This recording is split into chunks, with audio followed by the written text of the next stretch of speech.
বর্ষপূর্তি পালন ইসলামের শিক্ষা নয়। শুক্রবার জাতীয় মসজিদ বাইতুল মোকাররমে জুমার বয়ানে এ কথা বলেন বাইতুল মোকাররমের খতিব। তিনি বলেন, 31st নাইট উদযাপন বিধর্মীদের সংস্কৃতি, তাই কোনো মুসলমান এটি উদযাপন করতে পারে না।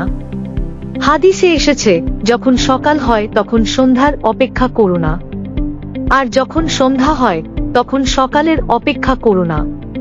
তাই ইসলামের নেয়ামত পেয়েও বিধর্মীদের সংস্কৃতি ধার নেয়া আল্লাহর নেয়ামতের প্রতি অকৃতজ্ঞতা। 31st নাইটের এই উদযাপন পদ্ধতিও অনর্থক এবং অযৌক্তিক পদ্ধতি।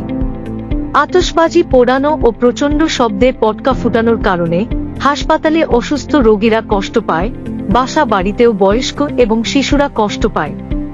কোটি কোটি অর্থের অপচয় ঘটে। এমনকি সাম্প্রতিক সময় নারী ও শিশুদের মৃত্যুর ঘটনাও ঘটেছে। তাই জনগণের কল্যাণ বিবেচনায় রাষ্ট্রের উচিত আইন করে 31st নাইট উদযাপন নিষিদ্ধ করা।